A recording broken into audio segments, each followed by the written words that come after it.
اعوذ باللہ من الشیطان الرجیم بسم اللہ الرحمن الرحیم نحمدہ و نصلی علی رسولہ الکریم وعلی آلہ الطیبین الطاہرین۔ گزارش کروں گا تمام برادران سے اور خواہران سے کہ وہ جلسہ گاہ میں تشریف لے آئیں، اور یہ دوسرا سیشن شروع ہونے جا رہا ہے جہاں علماء کرام قرآن مجید کے سلسلے میں اپنے عرائض آپ کے حضور پیش کریں گے۔ قرآن مجید کتاب ہدایت جو دستور حیات ہے، کتاب قانون ہے۔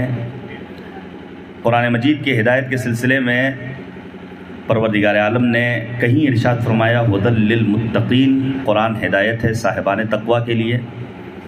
کہیں آواز قدرت آئی ہدی للناس، یہ قرآن ہدایت ہے تمام عالم انسانیت اور تمام بشریت کے لیے۔ اور کہیں پروردگار عالم کا یہ صاف اعلان ہے کہ ہدی و بشری و رحمہ للمسلمین، یہ قرآن ہدایت ہے، رحمت ہے اور بشارت ہے صاحبان اسلام کے لیے۔ اور اسی قرآن مجید میں اعلان قدرت ہوا ہدی و رحمہ للمؤمنین، یہ قرآن ہدایت ہے اور رحمت ہے صاحبان ایمان کے لیے۔ 40 سے زیادہ نام خود قرآن مجید میں قرآن مجید کے بیان ہوئے ہیں۔ قرآن جیسا کہ منور صاحب نے بیان کیا، قرآن تبیان ہے، قرآن بیان ہے، قرآن ذکر ہے، قرآن ذکرہ ہے، قرآن تذکرہ ہے، قرآن برہان ہے، قرآن فرقان ہے، قرآن نور مبین ہے، قرآن موعظہ ہے، قرآن شفا ہے۔ یقین جانیے جب نور قرآن کسی کے دل میں اتر جاتا ہے تو اس کی زندگی کامیاب ہو جاتی ہے، اور آخرت میں بھی وہ کامیابی و کامرانی کے ہمراہ مالک کے حضور پہنچتا ہے۔ رب کریم کی بارگاہ میں یہی دعا کرتے ہیں کہ معبود ہم سب کو قرآن فہمی کا ہنر سکھا دے تاکہ ہم قرآنی آیات کی روشنی میں اپنی زندگی کے شب و روز بسر کرتے رہیں۔ چونکہ ابھی 3 علماء کرام آپ کے سامنے اپنے مفید مطالب بیان کریں گے، اور اس کے بعد نماز کا وقفہ، اور نماز کے بعد فوراً ہی ہم اور آپ یہاں پر یکجا ہوں گے جہاں سوال اور جواب کا سلسلہ، اس کے بعد انشاءاللہ دیگر اور اہتمام۔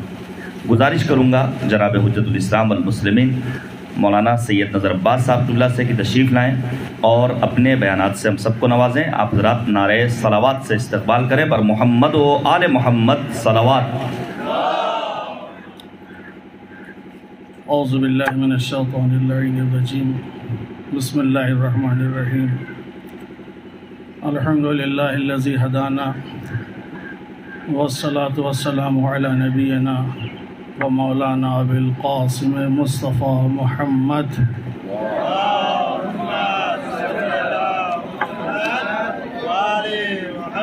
وعلى اہل بیتہ الطیبین الطاہرین المعصومین المظلومین ولعنۃ اللہ علی اعدائہم اجمعین۔ اما بعد فقد قال حق سبحانہ تبارک و تعالی فی کتابہ المبین، بسم اللہ الرحمن الرحیم، شہر رمضان الذی انزل فیہ القرآن ہدی للناس وبینات من الہدی والفرقان۔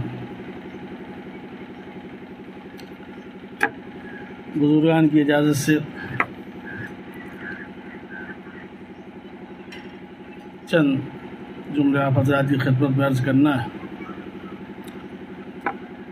پہلی چیز تو یہ جو پروگرام ہو رہا ہے، اس جگہ کا انتخاب جو کیا گیا بہت ہی بہترین انتخاب ہے، اور یہاں ذہنی طور پہ ہم مطمئن اور پرسکون یہاں بیٹھے ہوئے ہیں۔ عام طور سے کسی چیز کو سمجھنے اور سمجھانے میں اگر ہمیں کوئی مشکل ہوتی ہے تو اس وقت جب انسان کا ذہن منتشر ہو تو انسان کوئی چیز صحیح طریقے سے سمجھنے اور سمجھانے سے قاصر ہوتا ہے۔ یہاں الحمدللہ ایسی فضا، ایسا ماحول جہاں ہر لحاظ سے ہم اپنے آپ کو پرسکون محسوس کر رہے ہیں،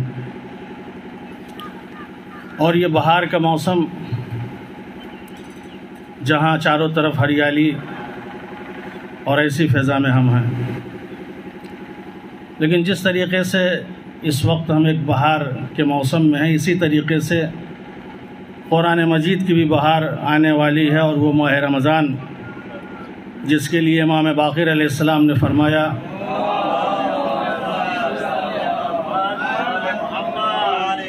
کہ ہر چیز کے لیے ایک بہار ہے، اور قرآن مجید کی بہار ماہ رمضان ہے۔ ماہ رمضان میں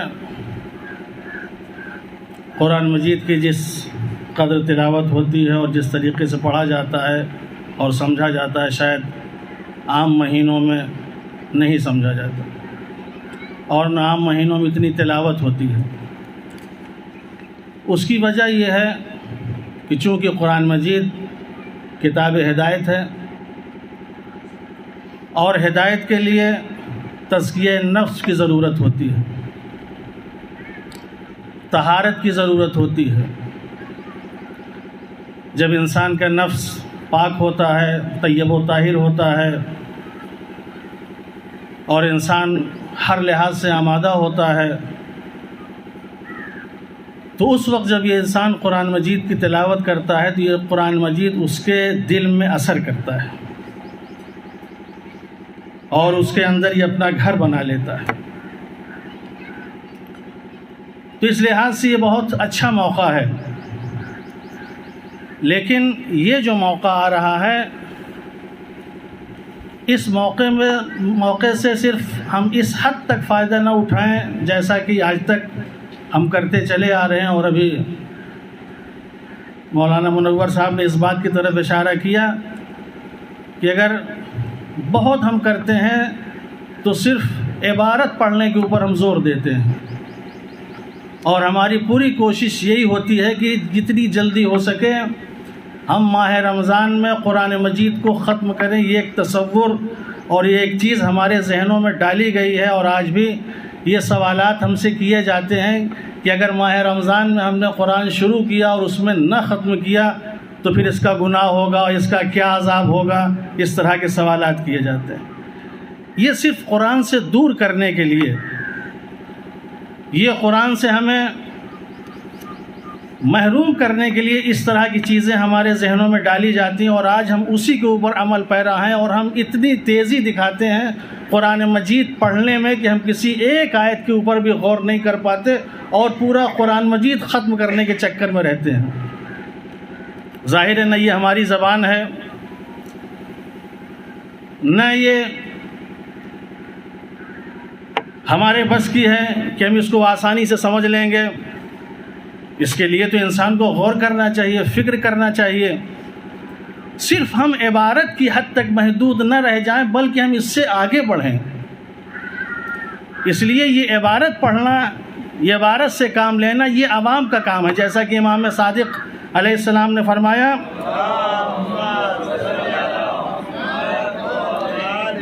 فالعبارۃ للعوام، یہ عبارت پڑھنا عوام کا کام ہے۔ یہ ہم اس عوامی سطح سے بلند ہوں کہ خواص کی اس میں داخل ہوں، ہم اس کے اشاروں کو سمجھیں، اس کے معنی کو سمجھیں، اس کے مفاہیم کو سمجھیں، اس کے مطالب کو سمجھیں، تب جا کے ہم قرآن مجید سے کسی حد تک فائدہ اٹھا سکتے ہیں۔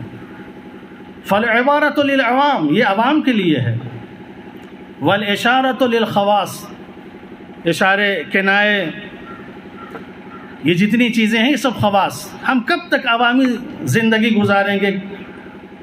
کب ہم خواص کی فہرست میں شامل ہوں گے؟ ہماری کوشش یہ ہونا چاہیے کہ ہم اپنے آپ کو بلند کریں، اور بلند کر کے ہم اس فہرست میں داخل ہوں واقعاً جو خواص ہوتے ہیں۔ اور ہر ایک کی خواہش بھی یہ ہوتی ہے کہ ہم کو ہر جگہ خواص کا درجہ دیا جائے، لیکن جب ہم خواص کے لائق نہیں ہوں گے تو خواص میں ہمیں کہاں شامل کیا جائے گا؟ تو بہرحال قرآن کے اوپر بہت زیادہ توجہ کرنے کی ضرورت ہے، اور قرآن کے سلسلے میں جتنی معرفت حاصل ہو سکے معرفت حاصل کرنے کی کوشش کریں۔ اس لیے دیکھیے دو طرح کی چیزیں ہیں، ایک ہے معرفت قرآن، ایک ہے معرف قرآن۔ ایک قرآن کی معرفت حاصل کرنا، اور ایک قرآن کے اندر جو ہے، جو اس کے معرف ہیں ان کی معرفت۔ اور جب تک قرآنی معرفت انسان کو، جو بیرونی معرفت ہے، قرآن کس کی کتاب ہے، قرآن کا مخاطب کون ہے، قرآن کس لیے نازل کیا گیا ہے، قرآن کی غرض کیا ہے، قرآن کی غایت کیا ہے، جب تک ان تمام چیزوں کی معرفت نہیں ہوگی تب تک ہم معارف میں نہیں داخل ہو سکتے۔ اس لیے معارف میں داخل ہونے کے لیے ہمیں معرفت ضروری ہے کہ قرآن کی صحیح معرفت ہونا چاہیے، قرآن کو صحیح طریقے سے پہچانیں، قرآن کی صحیح طریقے سے ہمیں شناخت ہونی چاہیے کہ قرآن آخر ہے کیا۔ ہم قرآن نہیں پہچان پا رہے ہیں، اور قرآن کو صحیح طریقے سے اسی وقت ہم پہچانیں گے جس وقت انسان قرآن مجید کے اوپر غور کرے گا، قرآن مجید کے اوپر فکر کرے گا۔ تو پہلے بیرونی معرفت انسان کو ہو، جب وہ بیرونی معرفت ہوگی تب انسان آئے قرآن کے اندر کہ قرآن میں ہے کیا۔ قرآن معارف سے بھرا پڑا ہے، قرآن میں معرفی معارف ہیں، لیکن ان تمام معارف میں اگر انسان تمام معارف تک پہنچ سکتا ہے تو سب سے پہلے انسان کو اپنی معرفت کرنا پڑے گا، اسے اپنی معرفت حاصل کرنا پڑے گا کہ ایک انسان کیا ہے۔ اس لیے ایک انسان کی معرفت کے لحاظ سے قرآن کی معرفت کا اندازہ لگائے گا، وہ ایک انسان اپنی معرفت کے لحاظ سے دین کی معرفت کا اندازہ لگائے گا، چونکہ جتنا وہ اپنا قد سمجھتا ہے اسی لحاظ سے دین کا قد سمجھتا ہے، اسی لحاظ سے وہ اسلام کا قد سمجھتا ہے، اسی لحاظ سے وہ قرآن کا قد سمجھتا ہے۔ انسان اگر سمجھ لے کہ ہم آفاقی ہیں، ہم جہانی ہیں، ہمارے ہی اوپر ہر چیز کا دار و مدار، اس لیے کہ ایک مخصوص قوم ہے، یہ مخصوص مخلوق ہے اللہ کی۔ دنیا کی ساری مخلوقات کو اللہ نے اس انسان کے لیے پیدا کیا، لیکن اس انسان کو صرف اپنے لیے، تو کتنا خاص ہے یہ انسان، لیکن اسے اپنی قدر نہیں ہے، اسے اپنی اہمیت نہیں ہے۔ کاش کہ اگر یہ اپنے آپ کو سمجھتا کہ یہ کیا ہے تو یقیناً اسی لحاظ سے قرآن کو سمجھتا، اسی لحاظ سے وہ دین کو سمجھتا۔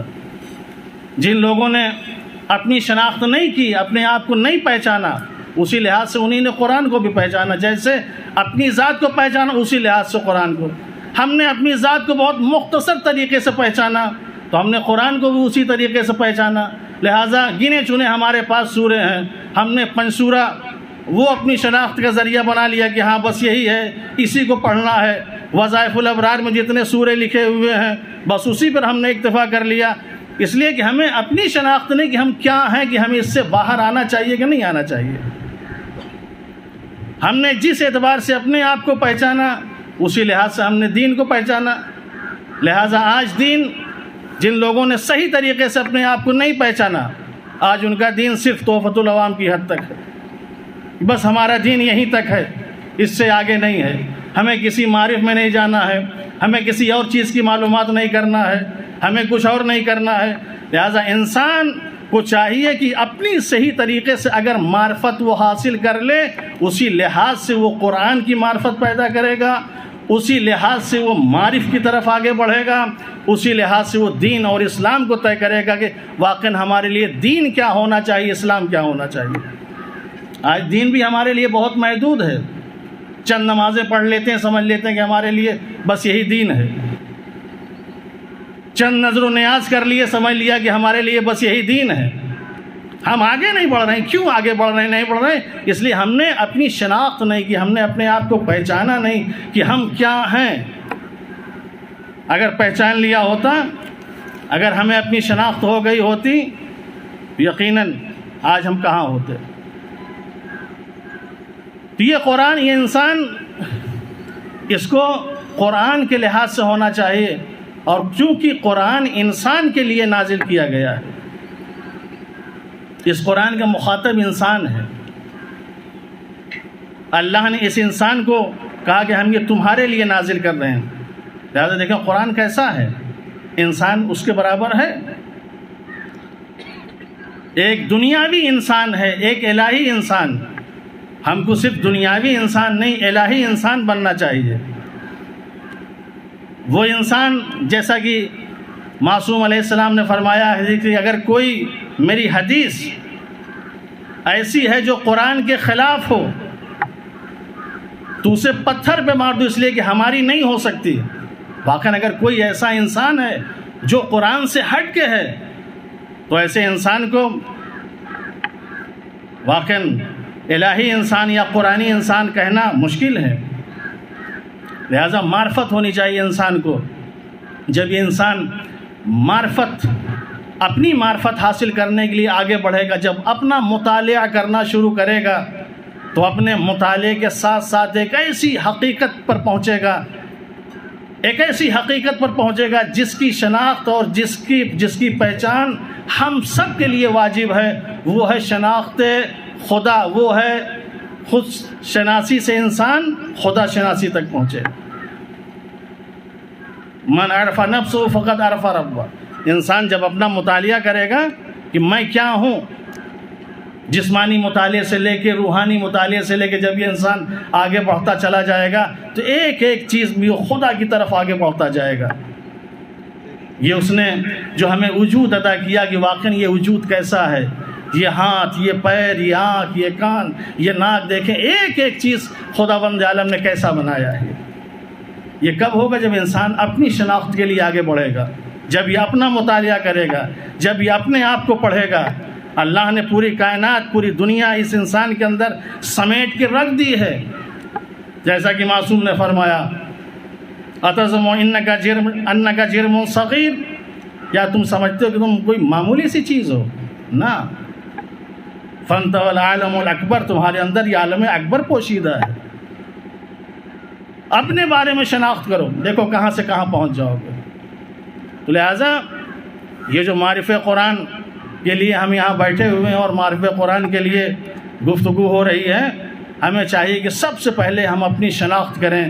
اپنی شناخت کے ساتھ ساتھ جب ہم شناخت شروع کریں گے تو ہم خدا تک پہنچیں گے، ہم قرآن تک پہنچیں گے، ہم امام شناسی، قرآن شناسی، دشمن شناسی، جہان شناسی، یہ جتنی شناسیاں ہیں دنیا کی ہر چیز کی شناخت ہمیں بآسانی ہو سکتی ہے۔